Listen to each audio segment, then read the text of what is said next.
Hey everyone, welcome in my YouTube channel. तो आज की इस वीडियो में हम डिज़ाइनर ब्लाउज़ बनाएंगे। तो देखिए, यहाँ पर हमने लाइनिंग के लिए साटिन का कपड़ा लिया है और जो हमारा मेन फैब्रिक है वो जॉर्जेट का है। तो लाइनिंग के फैब्रिक को हमने यहाँ पर डबल फोल्ड में रखा है, जिसकी लेंथ हमारी 13 इंच है, क्योंकि हमारा जो रफल स्लीव बनेगी वो ऊपर से हटकर बनेगी। तो देखिए, इस तरह से अपनी लेंथ नापेंगे। ऊपर की तरफ हमें 3.5 इंच पर टेप को निकालना है और यहाँ पर देखिए 15 इंच पर निशान लगाएंगे। ये हमारी ब्लाउज़ की लेंथ रहेगी। 1 इंच हमारी जाएगी फोल्डिंग में, यानी मार्जिन में जाएगा। जो रेडी लेंथ हमारी रहेगी वो रहेगी 14 इंच। इस लाइन को सीधा कर लेंगे इस तरह से। देखिए, अब यहाँ पर हमें अपना शोल्डर लेना है। तो शोल्डर हम ले रहे हैं 5.5 इंच। 5.5 इंच पर शोल्डर लेने के बाद में देखिए, इस तरह से यहाँ पर हमें अपना आर्म होल लेना है। 3.5 इंच ऊपर निकालते हुए आर्म होल का निशान लगाएंगे और इस लाइन को भी सीधा कर देंगे। अब देखिए, यहाँ पर अपनी फिटिंग लेंगे। तो हमारी जो सीने की फिटिंग है 4th पार्ट करने पर 9 इंच आई है और 2 इंच लेंगे एक्स्ट्रा। 1 इंच हमें यहाँ पर देखिए एक्स्ट्रा और लेना है, क्योंकि हम यहाँ पर प्रिंसेस कट देंगे। तो इसलिए यहाँ पर हमने दोनों साइड में हाफ इंच रखा है, यानी 1 इंच एक्स्ट्रा लिया है। आर्म होल का राउंड शेप दे देंगे। अब यहाँ पर देखिए, नीचे से हमें लेना है 3 इंच। 3 इंच पर निशान लगाएंगे। अब टक्स पॉइंट लेंगे तो 3.5 इंच ऊपर निकालना है और 10.5 इंच पर निशान लगाना है। यहाँ से देखिए 3.5 इंच लेंगे और यहाँ हमें 2 इंच का डार्ट देना है। तो हमें यहाँ पर 1.75 इंच पर इस तरह से निशान लगा लेंगे। इन निशानों को आपस में इस तरह से मिलाएंगे। यहाँ से हमें 2 इंच लेना है। देखिए, टक्स पॉइंट से आर्म होल को हमें इस तरह से यहाँ मिलाना है। इस तरह से यहाँ पर निशान लगा देंगे और यहाँ पर शेप दे देंगे अपने प्रिंसेस कट का। तो ये हमारा प्रिंसेस कट फ्रंट पार्ट का है। अब हमें यहाँ पर देखिए फिटिंग लेनी है। तो जितना हमने टक्स लिया है उतना ऐड कर देंगे एक्स्ट्रा में और अपना निशान लगा लेंगे। इसे मेज़र करेंगे। जितना हमारा ये है इतना ही हमारी दूसरा भी आना चाहिए। जहाँ पर भी आपका निशान आ रहा है वहाँ से इस तरह से निशान को सीधा कर देंगे। अब देखिए, हमें अपना यहाँ पर नेक लेना है। तो नेक के लिए भी इसी तरह से 3.5 इंच ऊपर रखना है टेप को। देखिए, इस तरह से 3.5 इंच ऊपर निकालेंगे और 6.5 इंच पर नेक लेंगे। इस लाइन को इस तरह से स्ट्रेट करेंगे। 2.5 इंच चौड़ाई लेंगे नेक की। देखिए, इस तरह से। अब यहाँ पर अपने नेक का शेप देंगे। तो यहाँ पर हम अपना नेक का शेप राउंड वी शेप दे रहे हैं और इसे कट कर लेंगे। हम ये पार्ट बाद में कट करेंगे, सिलाई करने के बाद में। अब हमें अपने बैक की कटिंग करनी है। तो बैक के लिए भी इसी तरह से निशान लगाएंगे। तो 3.5 इंच ऊपर रखेंगे और यहाँ पर भी 15 इंच पर निशान लगाना है। देखिए, इस तरह से इस लाइन को स्ट्रेट करेंगे।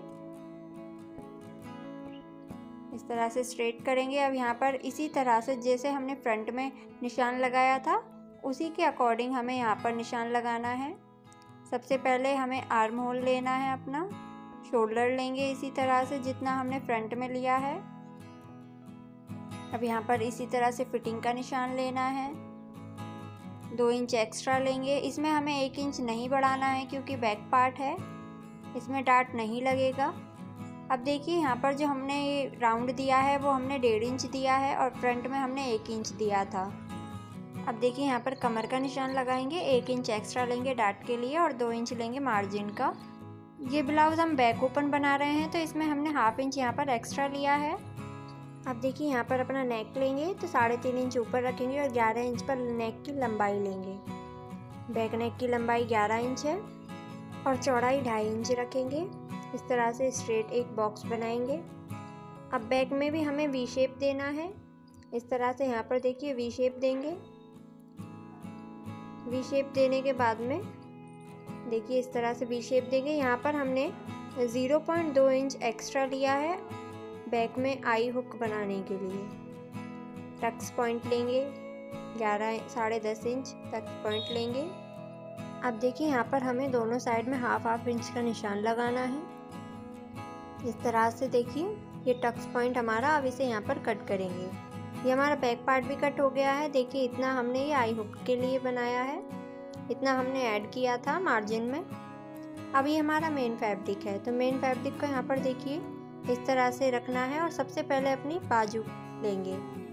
तो बाजू की लंबाई जो हम रख रहे हैं, चौड़ाई रख रहे हैं वो 30 इंच, और जो लंबाई रखेंगे वो हमने यहाँ पर जो छोड़ा था वो 3.5 इंच छोड़ा था, तो 3.5 इंच का डबल हुआ 7 इंच, 1 इंच लेंगे एक्स्ट्रा, तो 8 इंच पर हमें यहाँ पर निशान को लगाना है। देखिए 8 इंच पर इस तरह से निशान लगाएंगे।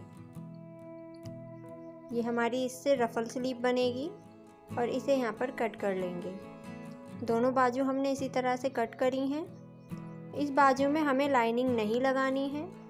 अब देखिए यहाँ पर अपने फैब्रिक को राइट या रॉन्ग साइड देखेंगे और यहाँ पर अपने इस तरह से बिछाते हुए रखेंगे। इसके ऊपर से हमें अपना लाइनिंग रखनी है और इसे भी कट कर लेंगे। देखिए दोस्तों, प्लीज़ वीडियो को बिना स्किप किए देखिएगा, आपको ये वीडियो बहुत ज़्यादा समझ में आएगी और इसे बनाना भी बहुत ज़्यादा आसान हो जाएगा। ये देखिए हमारा बैक पार्ट कट हो गया है। अब इसी तरह से अपना फ्रंट पार्ट निकालेंगे। बचे हुए फैब्रिक को इस तरह से बिछाएंगे और इसके ऊपर अपने लाइनिंग को रखेंगे। इस तरह से देखिए जो हमारा लाइनिंग का शाइनी वाला हिस्सा है उसे हमें फ्रंट में लेना है। जब हम इसे पलटेंगे तो ये हमारा सीधी साइड में होगा। कट करने के बाद में देखिए हमें नेक पर और शोल्डर पर सिलाई लगानी है, एक पैर का मार्जिन रखते हुए। इस तरह से देखिए सिलाई लगाने के बाद में यहाँ पर हमें इसे फोल्ड करना है, यानी पलट लेंगे इसे। ये देखिए ये हमारा राइट में हो गया शाइनी वाला हिस्सा। अच्छे से इसे यहाँ पर निकालेंगे और इसके ऊपर से किनारे की सिलाई लगाएंगे। ये देखिए इस तरह से। अब यहाँ पर देखिए हमें इस तरह से जो हमने प्रिंसेस कट का शेप दिया है वहाँ पर सिलाई लगा लेंगे बड़े धागे की। अब इसे यहाँ पर कट करेंगे। इससे हमारा मेन फैब्रिक और लाइनिंग दोनों जॉइंट हो गया है। अब यहाँ पर इसे अटैच करेंगे। तो जैसे हम नॉर्मल प्रिंसेस कट अटैच करते हैं उसी तरह से हमें इसे अटैच करना है। अब देखिए यहाँ पर बाजू बनाएंगे अपनी। तो बाजू बनाने के लिए दोनों किनारे हमें इस तरह से फोल्ड करने हैं। देखिए इस तरह से यहाँ पर फोल्ड करेंगे। फोल्ड करने के बाद में देखिए एक साइड से इस तरह से यहाँ पर प्लेट डालनी है। जितना हमारा शोल्डर है उतनी ही चौड़ी हमें यहाँ पर प्लेट डालकर कंप्लीट करना है। देखिए इस तरह से यहाँ पर बड़ी बड़ी प्लेट डालेंगे बिल्कुल पास पास में। देखिए इस तरह से यहाँ पर ज़्यादा आप 1 इंच की प्लेट डालिएगा। पूरा फैब्रिक हमें उतने ही मार्जिन में कवर करना है जितना हमारे शोल्डर की चौड़ाई है। ये देखिए इस तरह से यहाँ पर बिल्कुल सेंटर से हमें ये प्लेट्स को लेते हुए यहाँ पर सिलाई करनी है। ये देखिए ये हमारी इस तरह से यहाँ पर कंप्लीट हो जाएगी। ये देखिए यहाँ पर ये हमने एक साइड में कंप्लीट किया है प्लेट लगाकर। अब इसे हमें चेक करना है कि हमारा शोल्डर के बराबर है या नहीं। अगर आपका नहीं आ रहा है तो दोबारा से आप यहाँ पर प्लेट भर सकते हैं। मेरा एकदम बराबर है। दूसरी साइड में भी इसी तरह से यहाँ पर देखिए प्लेट्स को लगा लेंगे। यहाँ पर भी प्लेट्स की चौड़ाई ऊपर बराबर लेंगे। दोनों बाजू हमने बनाकर रेडी कर ली हैं। देखिए इस तरह से ये होंगी। अब यहाँ पर हमें देखिए अटैच करना है अपने शोल्डर में। तो सबसे पहले हमें शोल्डर को रॉन्ग साइड में पलटना है। ये देखिए इस तरह से यहाँ पर रॉन्ग साइड में निकाल लेंगे।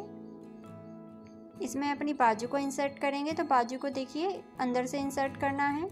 तो यहाँ से हमें इसे इंसर्ट करना है जहाँ से हमने इसे रॉन्ग साइड में पलटा है। देखिए अच्छे से यहाँ पर सेट करेंगे।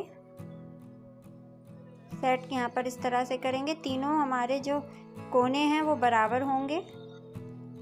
देखिए इस तरह से यहाँ पर तीनों कोनों को बराबर करेंगे। अच्छे से सेट करते हुए यहाँ पर 1/2 इंच का मार्जिन रखेंगे और यहाँ पर डबल सिलाई लगाएंगे।